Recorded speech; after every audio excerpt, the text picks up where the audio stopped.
Guys उम्मीद करते हैं कि आप अच्छे होंगे और अच्छे होंगे। भगवान करे अच्छा हो, मालिक करे अच्छा हो। और आइए हम पुनः प्रेजेंट कंटिन्यूअस का पैसिव फॉर्मेट पर विचार कर लेते हैं।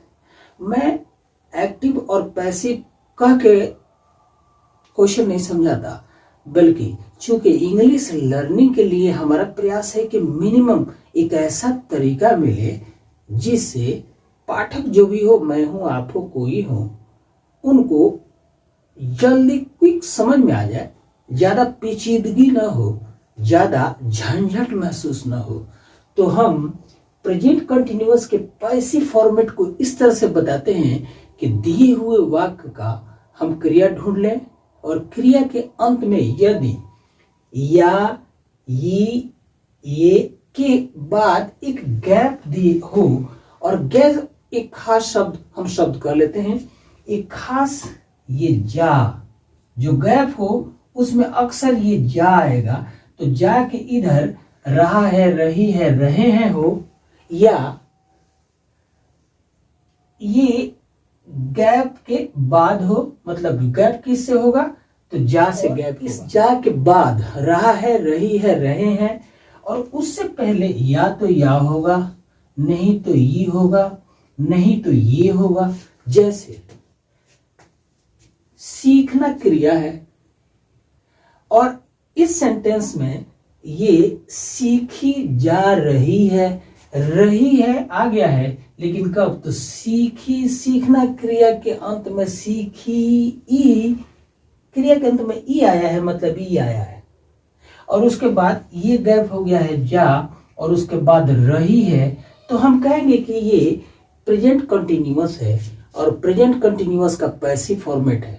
मतलब अब प्रेजेंट कंटिन्यूअस के लिए पहचान के लिए हमने ये बात किया है कि दिए हुए वाक्य की क्रिया को ढूंढते हैं और क्रिया के अंत में यदि रहा है, रही है, रहे हैं है, तो वह प्रेजेंट कंटिन्यूअस है। उसको बनाने के, अंग्रेजी बनाने के हमने नियम और कायदे सीखे हैं, और एक वीडियो नंबर 3 आपके सामने हाजिर है, उसमें आप देख सकते हैं। लिंक भी हम, हर वीडियो का लिंक, जिस वीडियो को आप वॉच कर रहे होंगे उसमें हम हर वीडियो का लिंक दे रहे हैं, आप देख सकते हैं। लेकिन यहाँ पर यही सेंटेंस देखिए, क्रिया ढूंढिए, या ई ए के बाद जा के आगे रहा है, रही है, या रहे हूं, तो आप यहां सावधान हो जाइए और क्या करें, तो जो कर्ता, अब यहां पर थोड़ी सी बात और कर लेते हैं।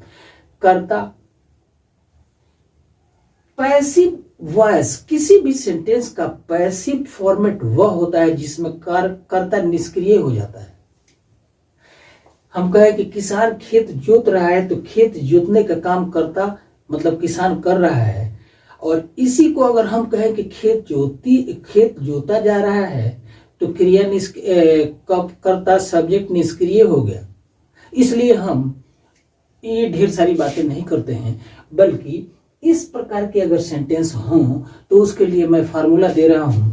फार्मूला ऐसे करेंगे, कर्ता मतलब सब्जेक्ट अगर सिंगुलर है तो ई लिख लीजिए, सब्जेक्ट अगर प्लुरल है तो आर लिखिए, और सब्जेक्ट की जगह अगर आई है तो एम लिखिए, और इसके बाद एक शब्द अपने तरफ से देना है, और ये है बीइंग, BEING, बीइंग दीजिए, और उसके बाद वर्ब का थर्ड फॉर्म दीजिए, और तब यदि ऑब्जेक्ट महसूस हो तो दीजिए, नहीं तो मत दीजिए।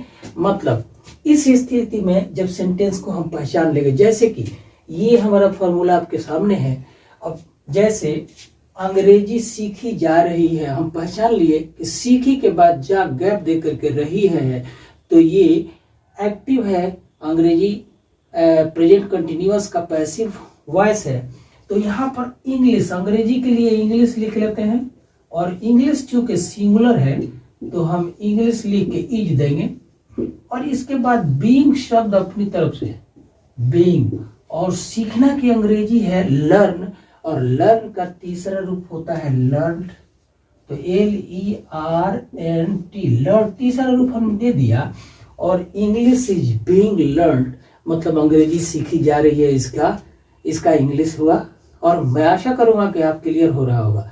दूसरा वाक्य ले लें, इसमें खेत जोता जा रहा है, तो खेत के लिए द फील्ड लिख लेते हैं, और फील्ड अगेन ये सिंगुलर है तो इज लिखते हैं, और जोतना क्रिया है, जोता ता मतलब या आया क्रिया के अंत में, और गैप बीच में आ गया जा, उसके बाद रहा है, तो प्रेजेंट कंटिन्यूअस का पैसिव फॉर्मेट है। अब द फील्ड इज बीइंग, अब हम लगाएंगे द फील्ड इज बीइंग, जोतना की अंग्रेजी है प्लाउ, PLOUGH, और इसका थर्ड रूप ईडी लगा दीजिए, मतलब प्लाउड, तो the field is being ploughed, इसका मतलब खेत जोता जा रहा है। थर्ड एग्जाम्पल, मकान बनाया जा रहा है। मकान के लिए हम बिल्डिंग लिख लेते हैं, बिल्डिंग, और ये सिंगुलर है तो इज दे दिया और बीइंग दे दिया, और बिल्ड मतलब बनाना, और बिल्ड का तीसरा रूप बिल्ट होता है तो हमने बिल्ड दे दी।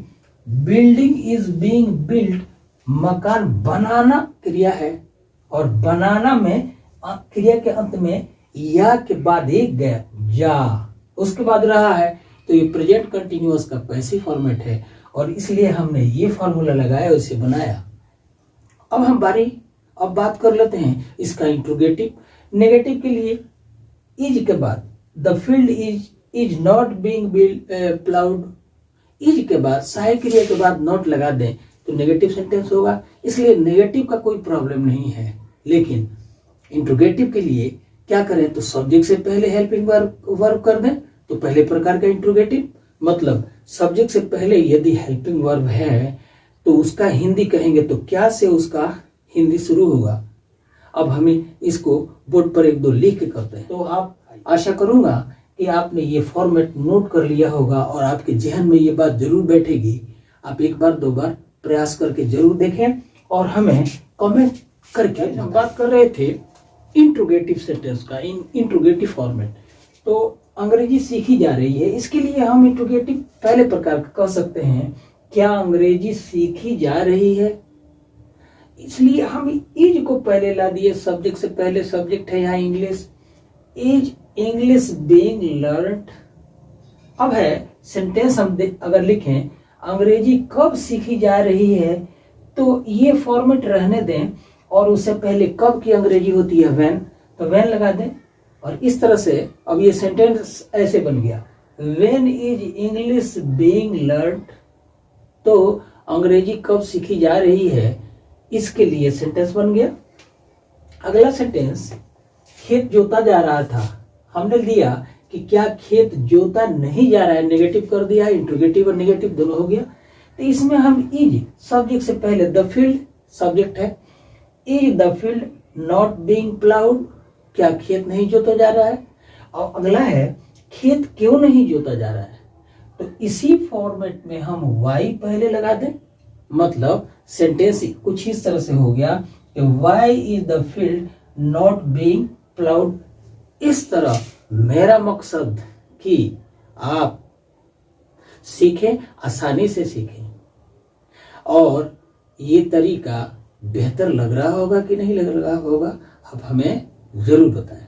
अब हम आपके लिए कुछ सवाल देंगे, आप बनाएं और जस्ट उसके बाद उसका आंसर भी दें। दोस्तों, आपके सामने कुछ वाक्य हैं जिन्हें आपको अंग्रेजी में अनुवाद करना है। पहला है भोजन पकाया जा रहा है, भोजन के लिए अंग्रेजी मील, पकाना की अंग्रेजी कुक। क्या भोजन पकाया जा रहा है? अगला है भोजन क्यों नहीं पकाया जा रहा है, ये क्वेश्चन मार्क यहां दे दे, प्रश्न वाला है तो। अगला सेंटेंस, पुस्तक पढ़ी जा रही है, आम खरीदा जा रहा है, जामुन बेचा जा रहा है, गाड़ी हाँकी जा रही है।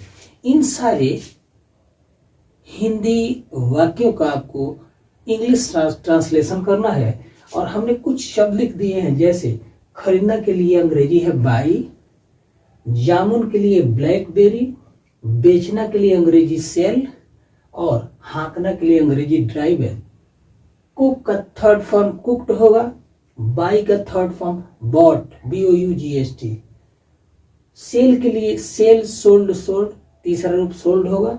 ड्राइव के लिए तीसरा रूप ड्राइवन, ड्राइव, ड्रोव, ड्राइवन होता है। तो आप इनका बनाएं और जस्ट बाद आगे बढ़ करके वीडियो में आप इनका अनुवाद भी देख लो। अब देख लीजिए आप अंग्रेजी अनुवाद। पहला, भोजन पकाया जा रहा है, मील इज बीइंग कुक्ड। अगला, क्या भोजन पकाया जा रहा है, इज पहले कर दिया, यहाँ का इज उठा लिया मील से पहले, और लिखने का पहला लेटर कैपिटल होना चाहिए तो आई को कैपिटल कर दिया। इज मील बीइंग कुक्ड और क्वेश्चन मार्क। अगला, भोजन क्यों नहीं पकाया जा रहा है, why is meal not being cooked.